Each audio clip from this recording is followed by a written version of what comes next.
All right, good evening and welcome to the People's School for Marxist-Leninist Studies. Tonight is November 29th, 2022. Thank you all for coming. Our class tonight is going to be on the International Workers' Order, which was started in 1930 and went until 1954. What we're going to be learning tonight is about the history of the International Workers' Order and all of the different sections of it and the lifetime of it and what it did. Its relation to the communist movement and its downfall and the Jewish People's Fraternal Order and what that was able to do in its lifetime. So the first part, our first section, is going to be on the origins of the International Workers' Order, where it came from, how it split from the Workmen's Circle and so forth. So we're going to be looking at the Der Arbeiter Ring, which is the Workmen's Circle. This was founded in 1900 by Eastern European immigrants, mostly Yiddish. When they came to the United States, they didn't exactly have a whole lot of organizations to help them out, so they went ahead and started this one. It was a social democrat organization. It was Jewish, secular Jewish, that is. It was more culturally Jewish rather than religious Jewish. And it was a mutual aid organization. But it's important to understand that this mutual aid in this time is much more different than the contemporary anarchistic mutual aid that we hear about today. The Workmen's Circle was dominated by members of the Socialist Party of America. And the Socialist Party of America at that time, it had a different position than the Communist Party of the United States. The Socialist Party of America was more of the Eugene V. Debs brand of socialists. They were anti-Soviet. They decried the Soviet judicial actions against the Socialist Revolutionary Party. And they also were affiliated with a Yiddish newspaper that was called The Forward. Over here, I went ahead and put in a picture that has the Workmen's Circle out at a demonstration on May Day. And it says, "The Workmen's Circle School prepares a new generation to fight for the socialist cause." So the split in the Workmen's Circle. So these factional disputes that caused the split go back to 1922. In February of 1922, a new executive committee was made and the communists were prevented from getting on the credentials committee. Then in May of that year, they had the 22nd conference of the Workers' Circle. And two executive decisions were made that angered the left-wing faction of the Workers' Circle. One was against the Soviet Union for those judicial actions against the Socialist Revolutionary Party, and one was against the Workers' Party USA and their Yiddish newspaper, Morgen Freiheit. So a protest convention was held in June of 1922 with that left-wing faction, and it was attended by many different delegates from across the country. The National Executive Committee struck back against that and suppressed the left-wing faction, shutting down the Bostrom District Committee. Then on October 11th, 1929, then this had gone back and forth with different factional disputes throughout the decades.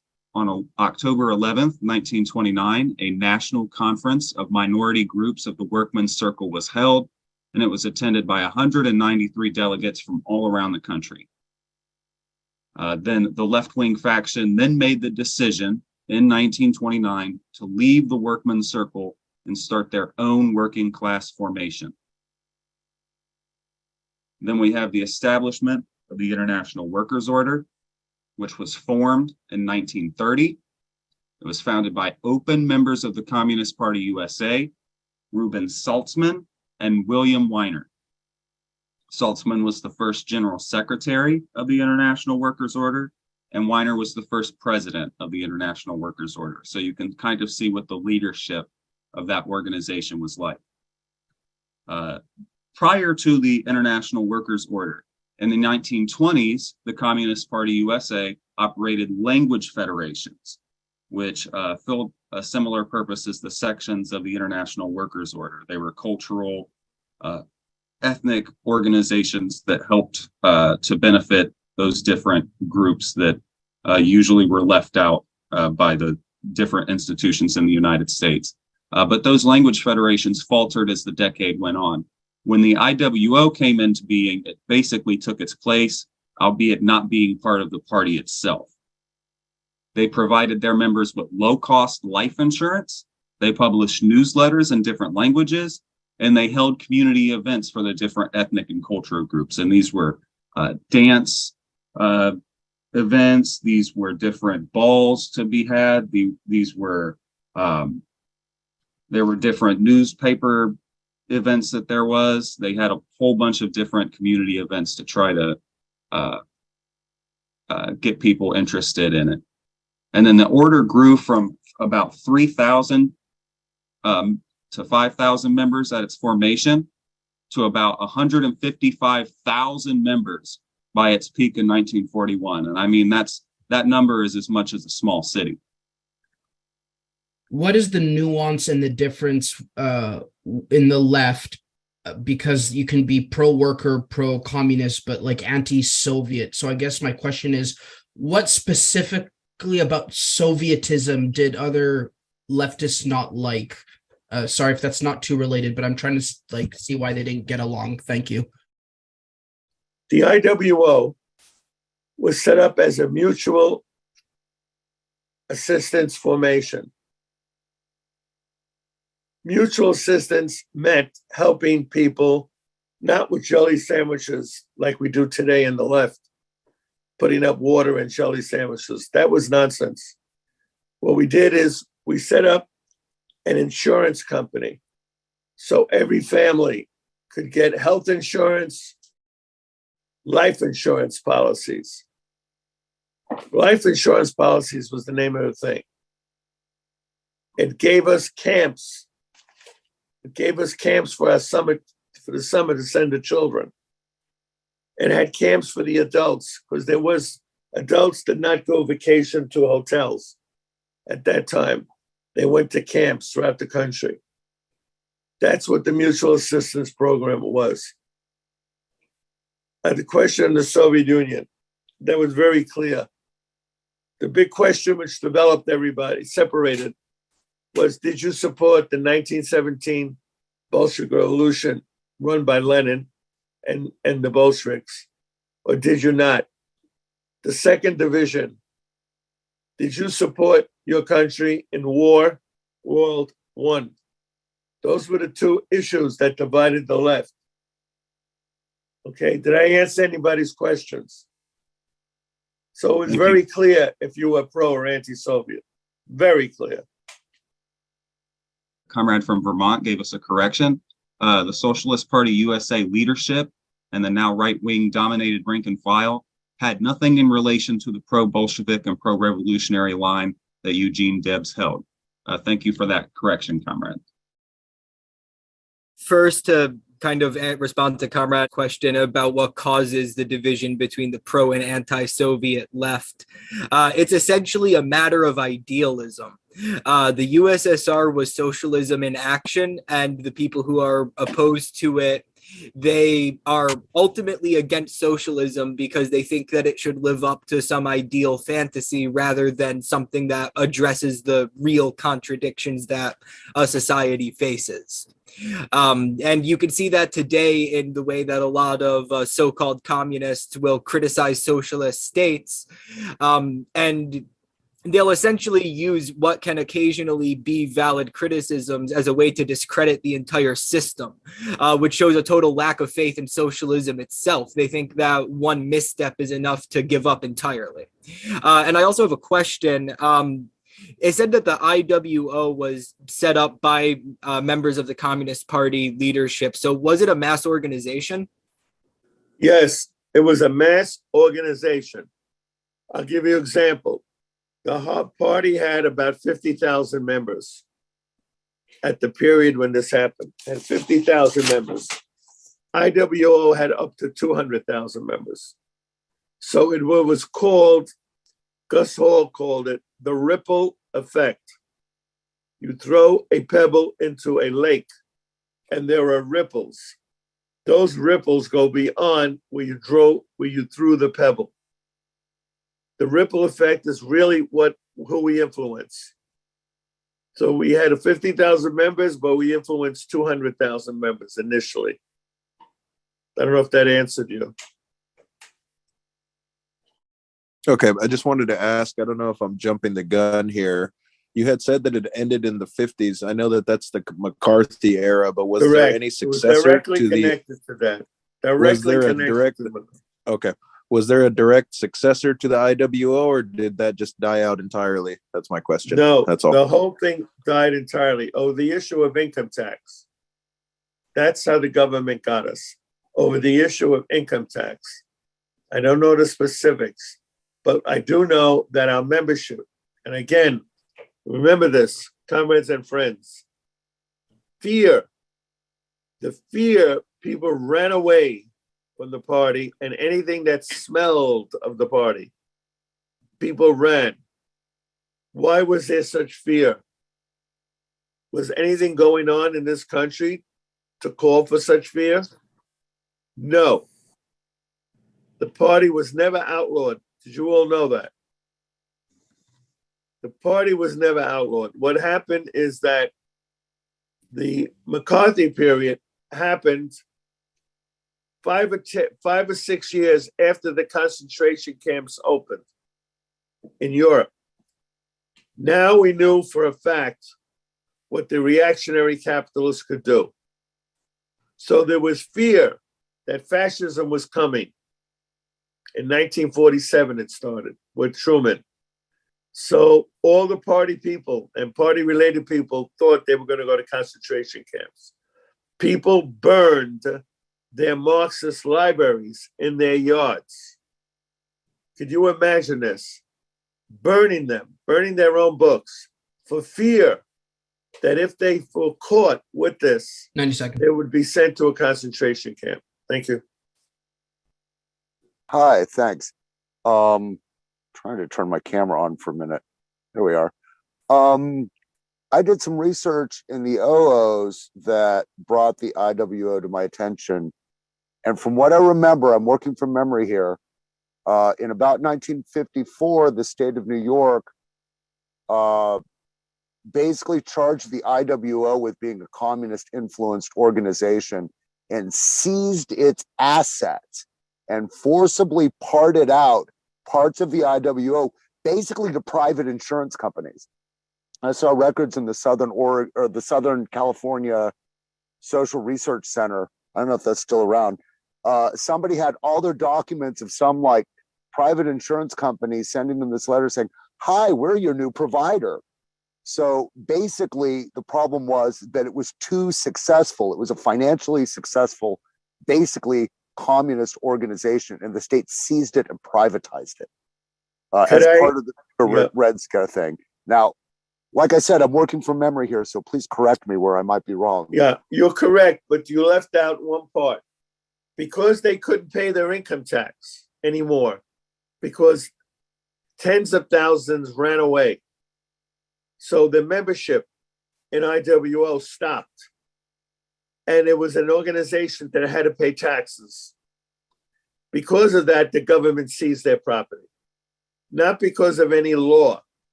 It was during the anti-communist period. But the reason they gave is they couldn't pay their income tax anymore. They also lost their daily newspaper called the Daily World. The same year it happened, maybe for a year or two later, 1956, 1957. They put a chain, the government put a chain on the offices in New York of the, so that you couldn't get into our offices. And therefore they closed us down because we couldn't pay our income tax. I hope that clarifies everything. That does, but they did not liquidate the organization. They privatized it. No, they didn't privatize it. What you said is correct. The insurance companies came in like vultures, and they were able to get the list. I'll give you another example. The predecessors to this formation, the Jefferson School for Social Research, was on 6th Avenue in Manhattan, a very important avenue. 90 It was seconds. it was an 8-story building. First story was a cafeteria where people ate lunch. That building the owners, the party, had to sell it because we knew we were going to lose it. We didn't want to go way of the Daily World and the IWO. Sorry. So they sold it to a group that they thought could carry on their work. And the group was Labor Zionist. That's who we sold it to. It's interesting to note that during this time period, that all of our mass organizations were under attack by McCarthyism. A lot of people, we lost a lot of people. I mean, the party was very strong in the 1930s, in the 1940s, at least the first half of it. But we bled thousands of people in terms of membership. But even still, comrades, the party always maintained a base of like 5,000 to 10,000 people. There was always a strong base of party people that no matter how hard the FBI tried to harass and do all sorts of crazy things to, that were going to stay loyal to the party. The people that left, a lot of during the 1930s and during the 1940s, particularly during the period of Browder, a lot of people felt comfortable joining the party.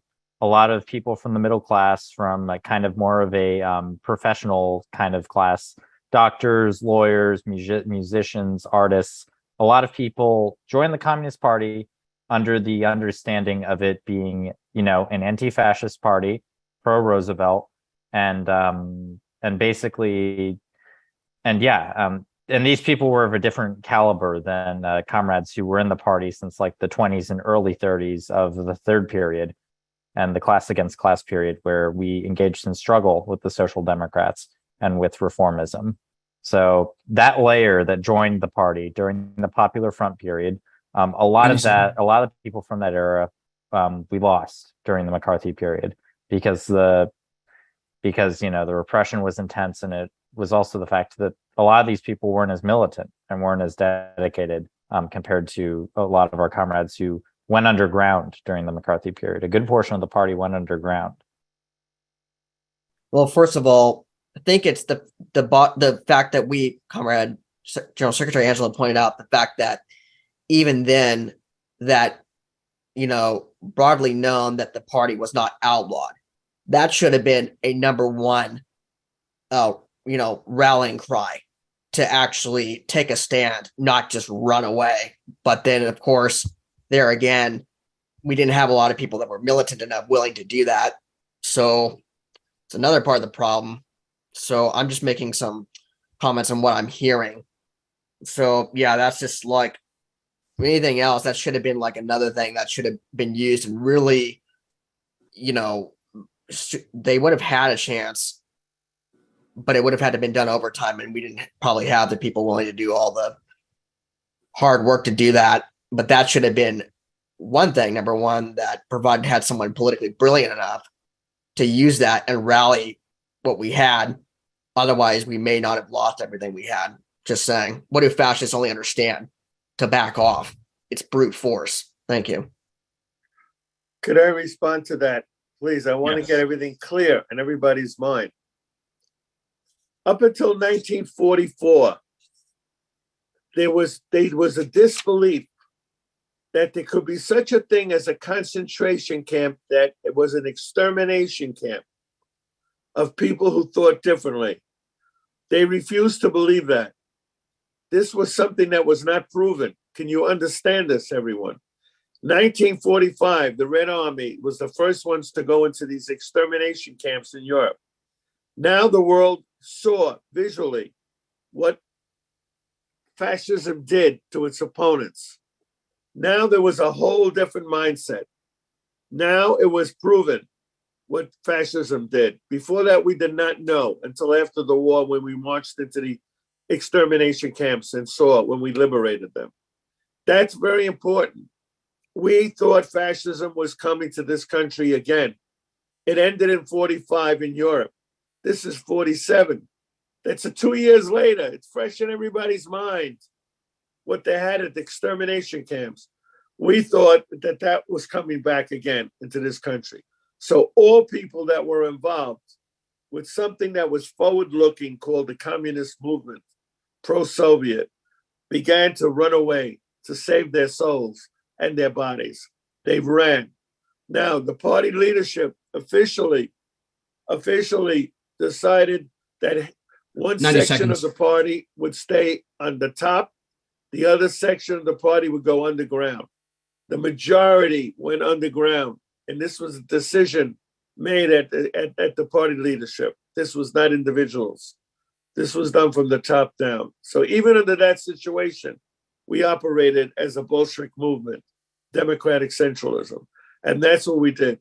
So those that stayed on the top were people like Gus Hall, Henry Winston, and they were the ones who went to prison in 47, not the average person.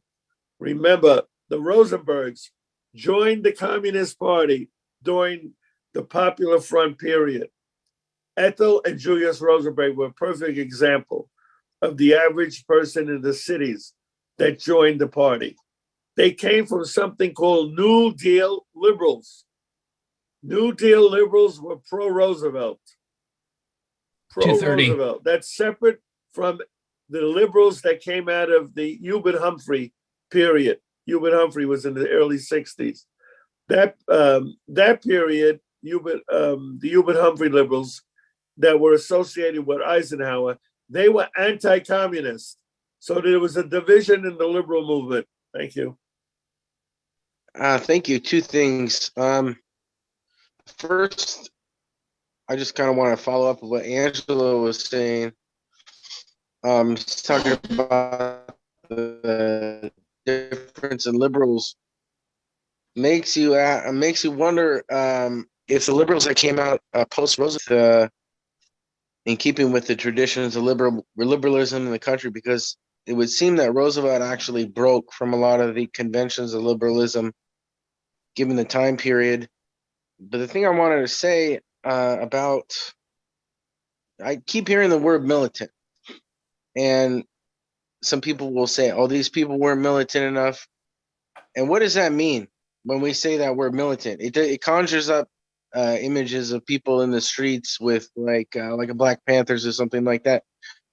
But what does that mean for us in our movement to be militant? Or isn't it even something we should be so preoccupied with? Thank you. I'd like to answer that. At this time, militant was a popular word. Remember, in 1928, the Trotskyites were formed. They broke away from the communist movement. In this country, the Socialist Workers' Party was the Trotskyite Party. The name of their newspaper is called The Militant. It is still their newspaper. They still put out a paper called The Militant. So the word militant has a meaning for people. Thank you. So the second section is on the life of the International Workers' Order. Yeah, let me go into this very carefully. It came out of something called the language federations that came across in the Socialist Party. That meant that among each ethnic group, Irish, Italian, Polish, Hungarian, those who spoke Yiddish, they were considered the Jewish, Yiddish speaking. All these different ethnic groups. The Finnish group was a very big one. Gus Hall came out of the Finnish ethnic group. That was his background. All these groups were built along ethics. What does that mean, ethics? This is important. They didn't come together over the issue of workers of the world unite. That's not what they came together on. Is that each ethnic group had a culture. It had a relationship to a diet, an ethnic, religion. Each ethnic group was separate. Even the language, that's why it was called language federations. Their language was different. But it was set up by the working class of that group. Like society, every group has 100%, 92% is in the working class. The rest are the capitalists of that ethnic group. So I wanted to explain that to you. Number one, very low cost life insurance. Why did we need that? We needed life insurance for obvious reasons. If something happened to you, your family would go out on the street. Now with life insurance, you were compensated. to a certain extent. In the 1940s, the IWO offered health insurance also. I mentioned that in the beginning of this class, at very low cost. So what we had is the local IWO person would go to the neighborhood and go up the steps to each flight to each apartment. We used to call them flats, like in England, FLATS. It was an apartment. Most of them were cold water, no heating, no hot water system. They didn't have hot water showers. And there was no elevators. These were immigrants, very poor. The IWO representative would walk in, sit down. They were giving coffee, tea, whatever. And everybody, each family had their own book, a little book made out of cardboard that you held in the palm of your hands. And you worked with stamps. You would give the IWO representative X amount, 2 cents, 5 cents, $1 for that month. And they would give you stamps to put in the book. That shows that you were a member of it. There was no computers. We had a whole world without computers. The next thing, they operated medical and dental clinics, and I mentioned that to you. So we had our own doctors, our own dentists, our own lawyers. Remember, we had a legal defense fund. We had a group called the National Lawyers Guild, which still exists today, NLG, but it was started by the party.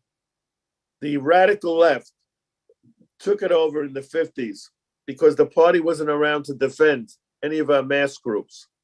So, and the National Lawyers Guild was taken over by the radical left, independent left, anti-Soviet left formations. And they still control NLG, National Lawyers Guild, today. It was the only insurance at the time for people like workers, like coal miners, and it gave them the same benefits as other occupations. And coal miners were down at the list because of the black lung disease. Was also the only insurance that gave African Americans. Nobody catered to the African Americans. They were shunned. IWO did not. Now, what you have to know is this. We also had sports teams. Sports teams. Baseball, soccer was big because they came from Europe. And a lot of them were based on, so we had something for our children. We had sports for our children, camps for our children in the summer. There was no air conditioning, comrades. Remember that. Those hot tenements were sweating bullets. We had no hotels to go to. So when adults went on vacation, we had our own camps in the mountains all over the country. This is what the IWO, it was basically a system that didn't have to do with ideology per se, but helped the working class. Now, ideology came in when you looked at the positions that the workers IWO took. On every issue, it was the same as the party. Every single issue. For example, what was the big issue in the 1930s? What was the cause célèbre, as we say? It was the Spanish Civil War. That was their version of Vietnam. Like mine was the 60s, was the Vietnam War, 60s and 70s. To that generation, it was the Spanish Civil War. Remember that. So they gave money to Spain. They collected money. They had musical events to collect money to send to Spain, Republican Spain. I hope I explained everything. So this insurance programs was very important. We were the only ones doing it. As one of the comrades said, when we fell apart, we were forced to, because of income tax, the insurance companies, that's when they came in. So remember, they came in over our dead bodies. We as communists should have a special hatred, a special one for every insurance company. Thank you. As I mentioned, there were 15 sections. The Jewish People's Fraternal Order, which, by the way, our party is bringing back. After 70, 80 years, we're bringing that back. That should be something that the people who belong to the Party of Socialism USA should be happy and proud about. We had a group in the Ukrainian. Imagine if we had had that group today. They would be fighting the Ukrainian fascists. We had a group in Carpatho-Russian. That was the area around Czechoslovakia in that area. We had a Greek group called the Hellenic American Brotherhood. Serbians, Russians. The Russian group was the one that built Arrow Park. That built the American Russian Organization of Workers. Russian group that built Arrow Park, where we have our first Congress and we're having our second Congress in 2024. That means something to us, Arrow Park. We had a Romanian group, an Italian group called the Garibaldi Fraternal Society, Hungarian group. Today, young people don't know what this word fraternal means. It's amazing. We had one member said, I don't know what that word is. I don't use it. I won't belong to a fraternal organization. That was as common as black and white, that word fraternal. It simply means brotherly.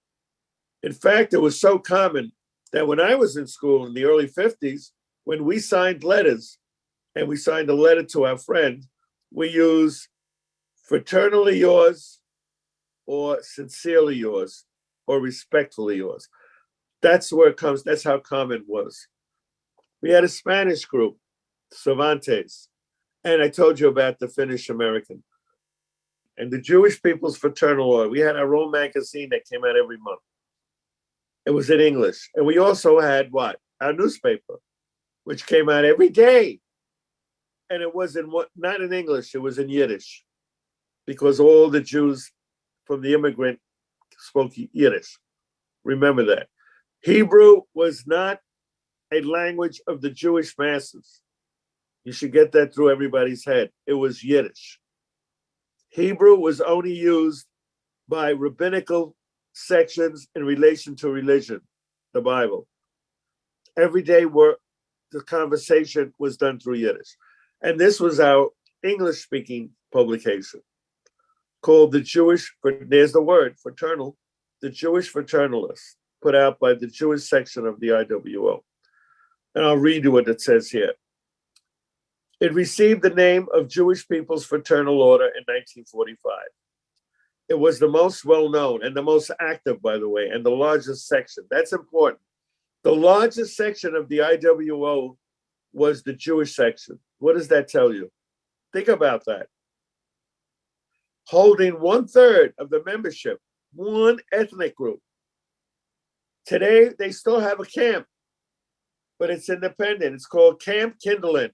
Kindelen is a Yiddish word which means children's land. Camp Kindelen was a notable Jewish summer camp in Massachusetts that was operated by the IWO. It was expelled, the Jewish Fraternal People's Order, by the Los Angeles Jewish community because of the McCarthy period. They were tagged with the communists and they were expelled. Meanwhile, it was the communists who saved all the Jews in Europe. Remember, this you may not know. In when the trains came into Eastern Poland and Western Poland, when the trains came in with Soviet tanks, those trains did not go back to Siberia, Russia, unless they filled them up with Jews. I don't know if you know any of this. I know I spoke to these people. I had the luck of speaking to people who went through that when they were younger. So Polish Jews were saved by the Soviet Red Army. That's a fact. Let's see. After McCarthyism, which meant McCarthyism ended in Staten Island, guess what? In 1962. That's when McCarthyism ended in Staten Island. The Jewish People's Fraternal Order changed to the Jewish Cultural Clubs and Societies, which I had been a member of. I deliberately made myself a member. I went to their meetings in Bensonhurst, Brooklyn. I went to their meetings. And they got rid of the mutual benefits aspect because they were much smaller now. Their women's organization, they had a women's organization for Jewish women called the Emma Lazarus Federation of Jewish Women's Clubs. Why that name? Who was Emma Lazarus? On the Statue of Liberty, there is a plaque. It says, "Give me your tithe, your poor, yearning to be free." That was a poem written by Emma Lazarus. Emma Lazarus was the precursor of the communist Jewish woman. And that's why we took that name. The newspaper, the magazine was called The Fraternalist. And now it's resurrected today. That's important. In Canada, they didn't have a McCarthy period like we did here. So they stayed in existence. The UJFO has never left Canada. And they still have their own camps. And they had what we call schools on Saturday to teach Yiddish culture, not religion, culture. And they call, from the German word, Schul, Schuls. The word Schuls is a German word for school. And so I grew up in the 50s knowing about the Schul movement, or we used to call it the Schula movement. Okay? I don't know if this is really fascinating for me. It brings back memories. Does anybody have any questions so far? I want to say, wow, I had no idea about the history.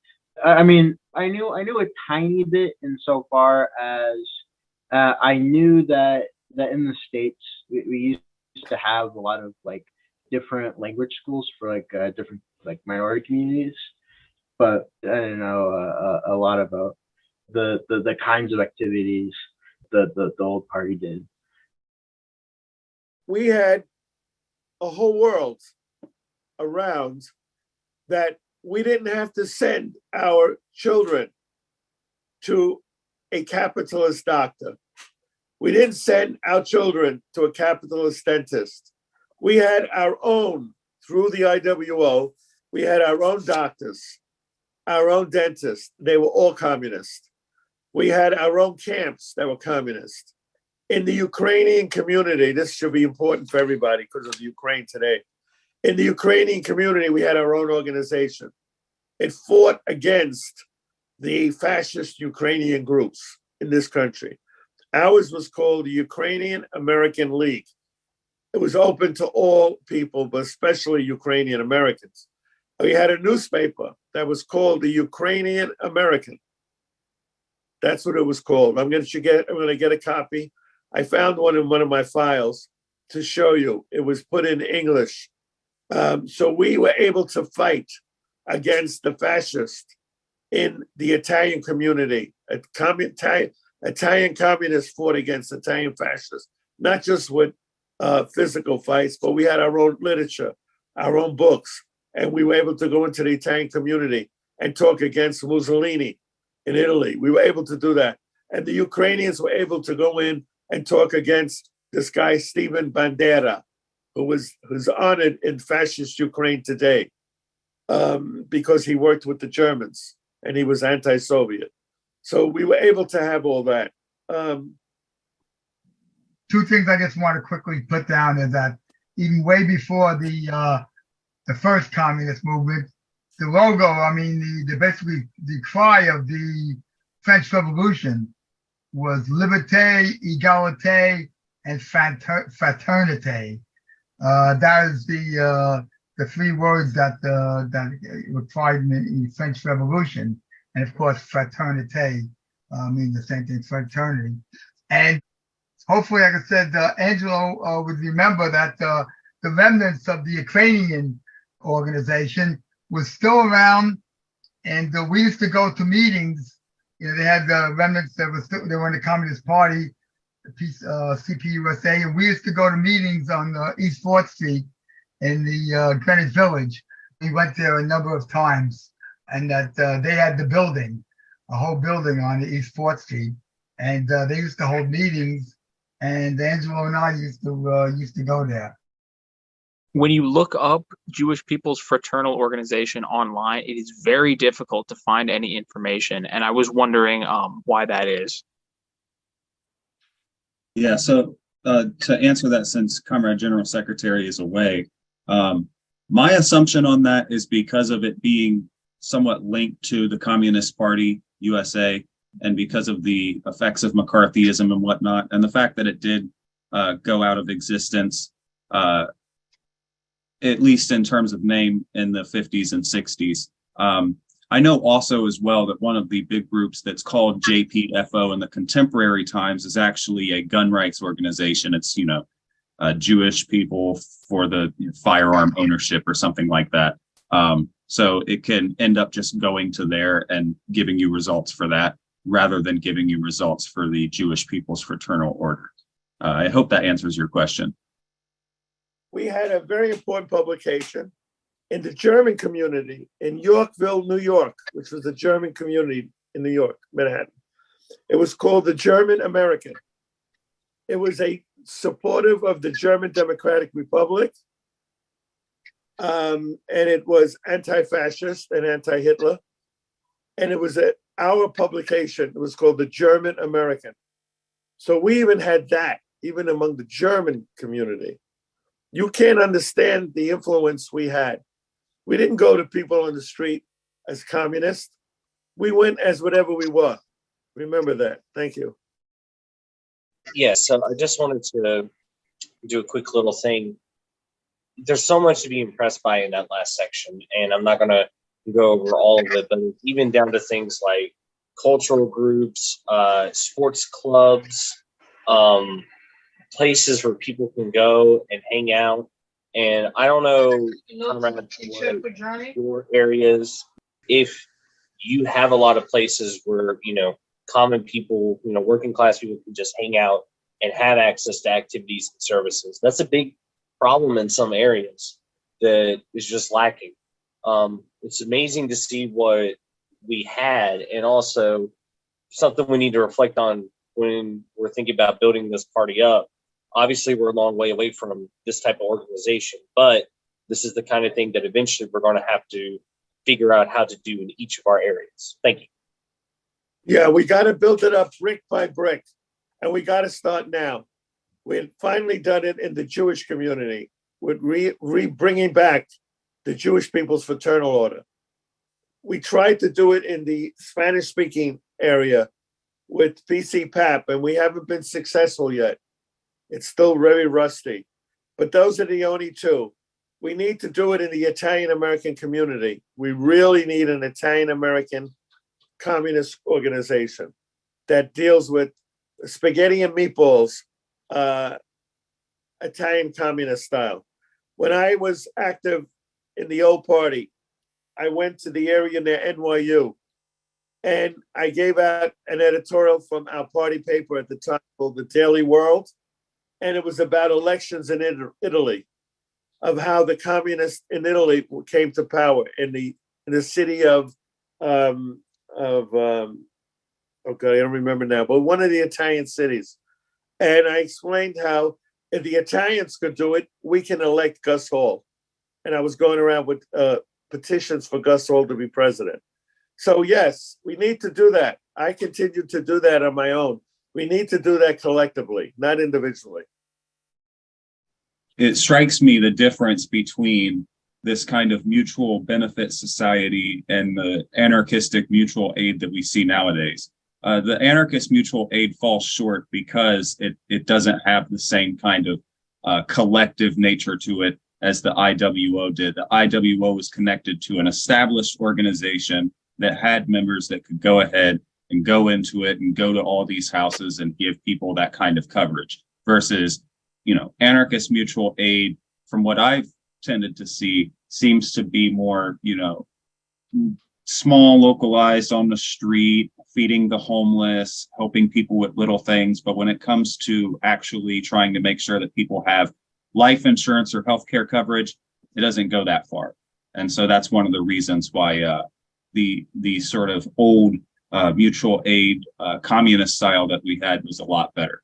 I'd like to add to that. I call it the peanut butter and jelly sandwich solution.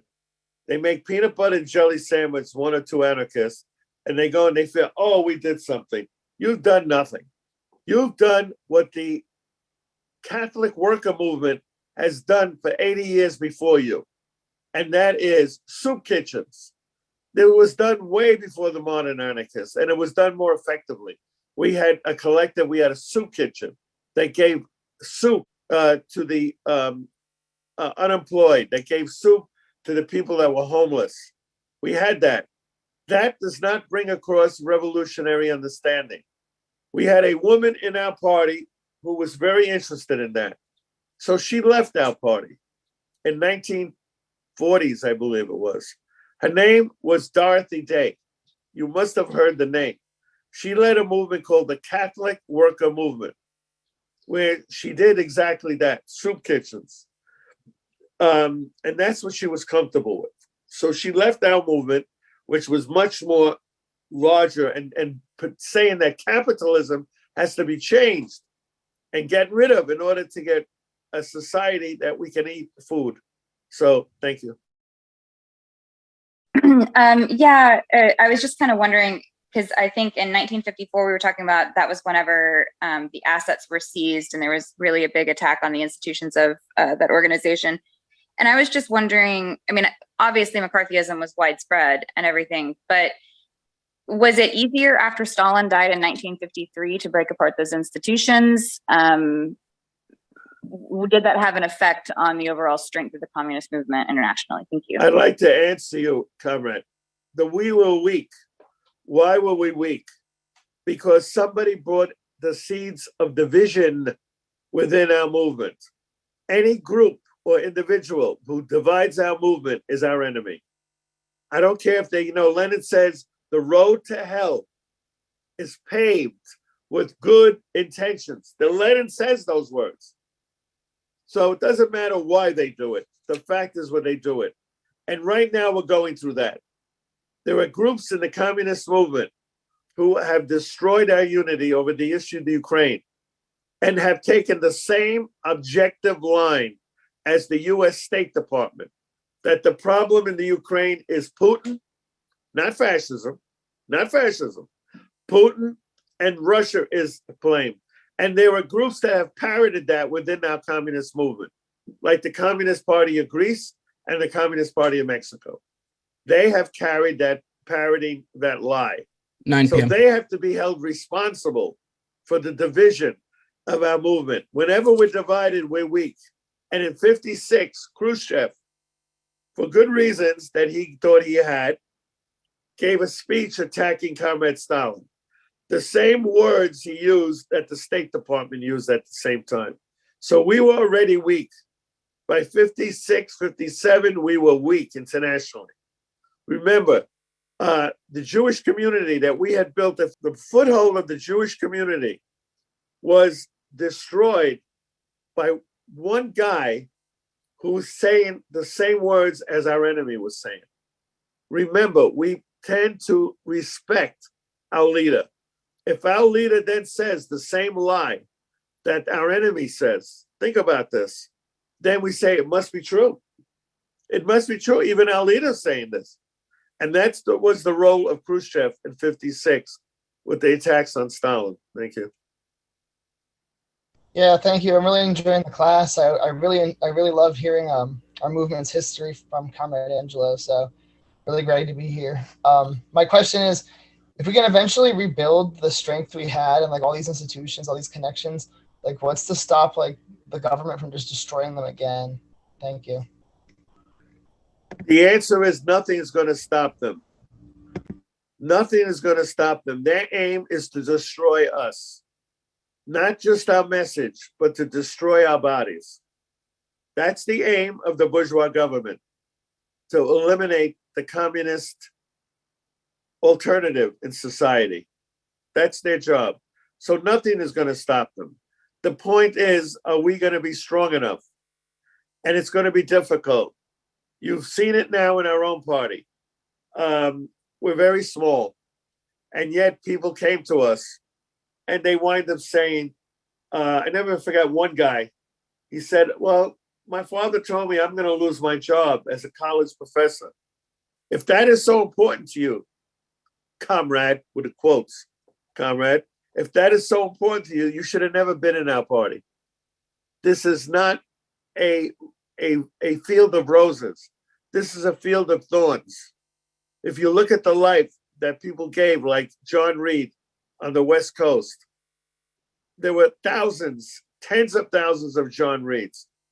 Remember, in Greece in 67, the fascist junta took over the government and they opened up the island. There's an island in Greece. They opened it up as a communist prison where people died. A lot of communists died. So if that's what's bothering you, then I suggest you get out now. 90 seconds. You don't belong here. I don't know where you belong, that kind of individual, but they don't belong here. So this will be on the destruction of the International Workers' Order. Okay, the repression, government repression. From 1944, notice the years, 1944 to 50. What happened in 1945? The concentration camps were open. Now we all knew what fascism was. So that's important. In 1944, the House Un-American Activities Committee, even the name, who's to decide who's an American? The House Un-American Activities Committee began to publish a call against the IWO, and they called it a communist affiliated organization. They went further. They called it a communist front, F-R-O-N-T. We should take that word and understand what it meant. Lenin called it a transmission belt. The capitalist boss and their lackeys call it a front organization, a communist front. So this was declared communist, and that meant to say, stay away from that group, stay away from that person. The special committee, number 2, said that the IWO was a huge, huge patronage machine, furnishing positions for a host of communist functionaries who served as the party's controlling commissars within the organization. Let me tell you how true that is. When people want to get our party, do they attack our party or do they attack the leaders of our party? Think about that. Every attack against a communist party goes after the head. Why? Because the idea is that if you cut the head off the snake will die. That is the theory. And that's why every attack against the leadership of a communist party has to be viewed in that way. Where is that criticism coming from? Does it mean that leaders cannot be criticized? No, does not mean that.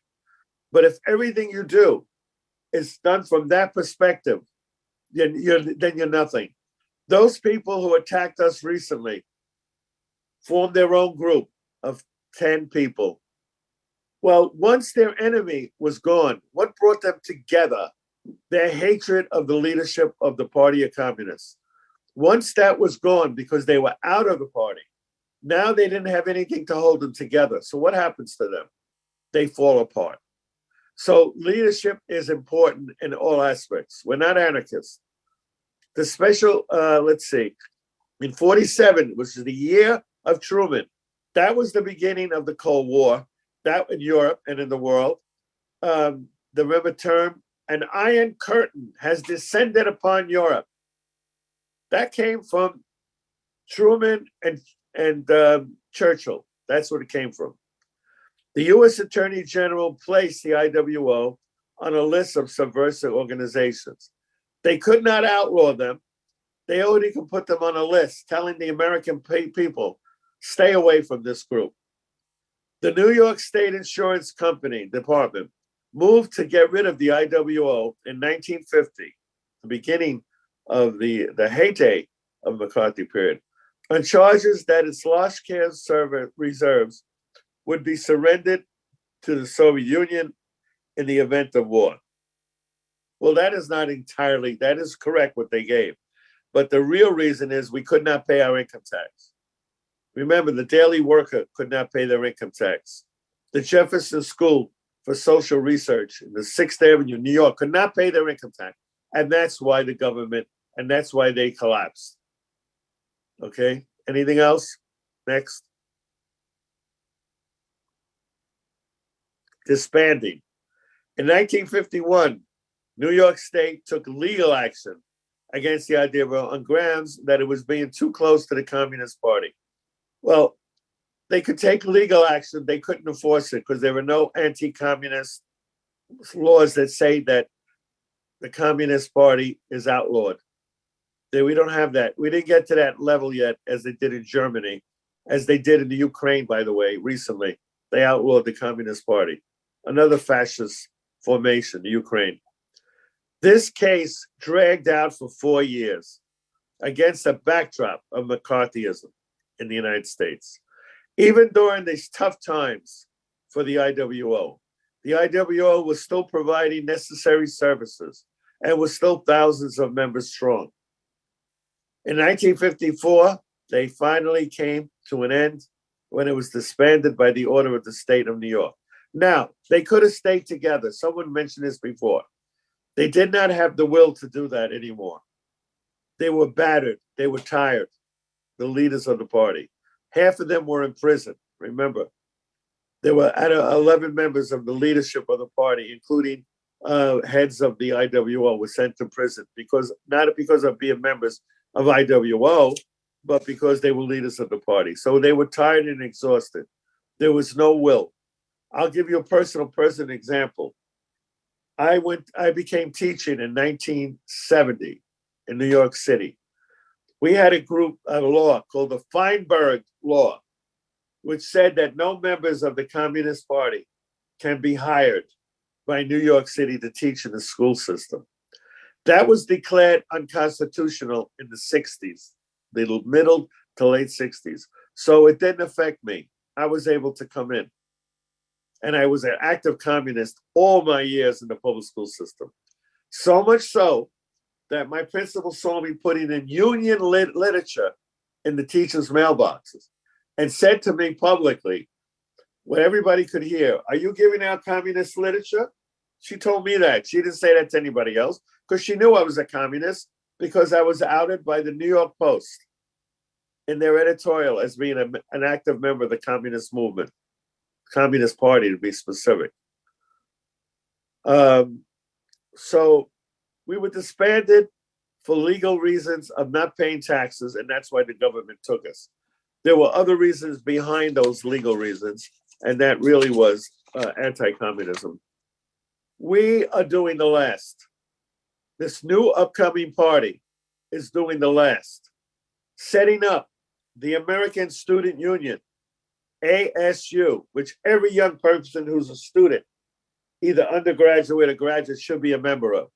The ASU was our formation, our mass organization that was set up. We're setting up the United Jewish People's Order. We're resetting up. We already set up RE, Women for Racial Economic Equality. RE, where do you think that came from?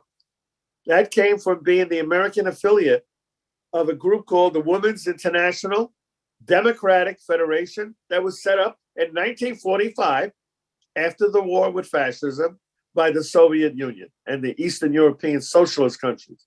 Set that women's organization up. We are doing that. So this thing about legacy is not finished. So now I'll read about it. Look at the logo.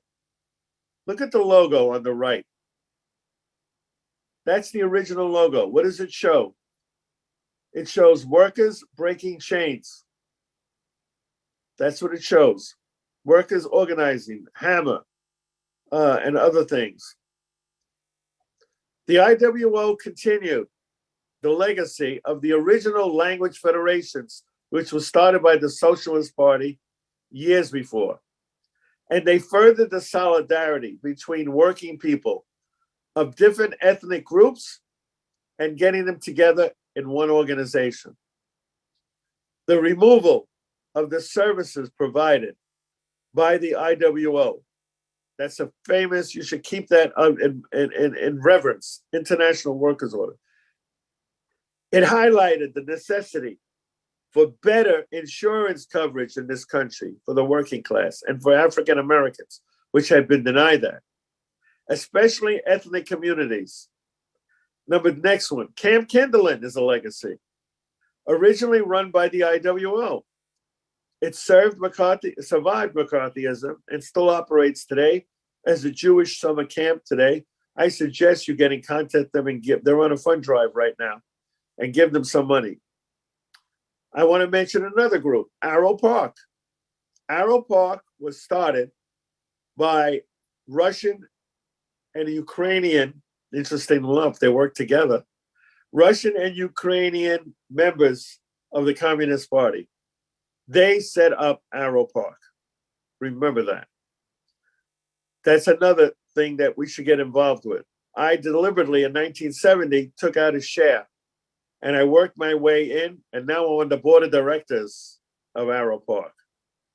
But it started with me buying a share for $100. $100 in 1970.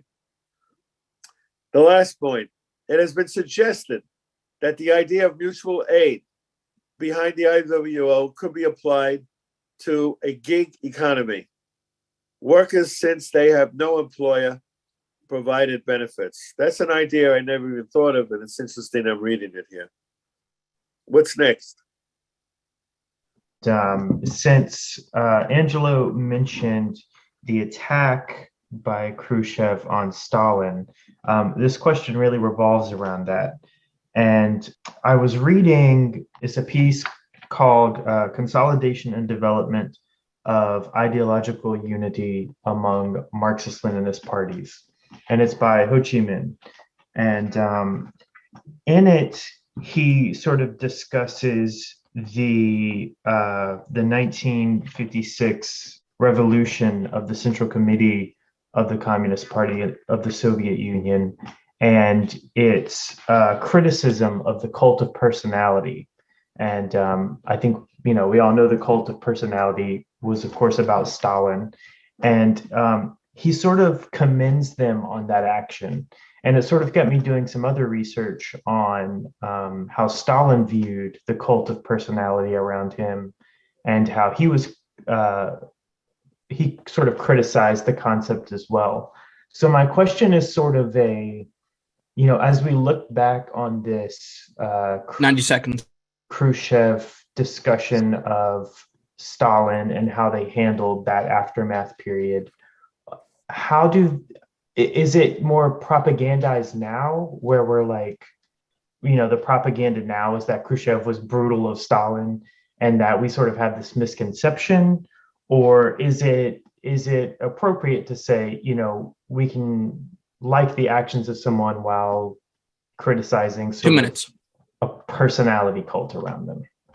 I'd like to answer that quickly, very quickly. That was a sheepskin.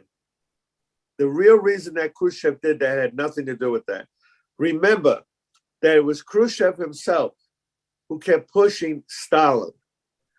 Oh, Comrade Stalin is this, Comrade Stalin did this. When he was under Stalin, he was the best brown nose, if you know what that word means.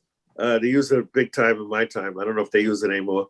A person who's always praising the guy that's above them, the person above them. Khrushchev was the one who did that. Stalin, I think it was 3 or 4 times, told the Central Committee, or the PB, I think it was the PB, that he was going to step down. And each time the PB forced him not to. Each time. So it was not Stalin who was pushing the cult of personality. It was the people around him. All the people around him. I don't know if I answered your question, Comrade. I know Camp Kinderland was under the umbrella of JPFO at the time, but what did they have any actions that they took to try and recruit into the YCL at the time? I would assume they did. I would assume it, but remember the word assumption starts with ASS. We're the only ones, unfortunately, that still popularized the song, The International. It is our song. It was born in blood during the Paris Commune. We need to popularize that song. So we begin every school with that. And we end every school with that, class with that. So that tells you something. I got to tell everybody this one story I had with PSL. We were at a meeting 2 years ago Party for Socialism and Liberation. Yeah, Party for Socialism and Liberation. Thank you, comrade. I'll never forget what the head of that group told us. He was at a meeting. Brian Becker, the Becker brothers, and Gloria La Riva is his wife. And their son, they have a son. But he had a meeting 2 years ago on the anniversary of the Bolshevik uprising in 1917. And we proposed to sing the International. And he said, we don't deal with the International. And everybody said, why? He said, young people, it happened after they were born. It's too hard for them to recite, they butcher it. That was the reason he gave, which is a lame reason for not continuing the history of the International and the words that are in that song. But when we had the event of 200 people in New York, him and his son walked out when we sang the International. That stayed in my mind ever since then. I personally have a real distaste in my mind, in my mouth, to these people.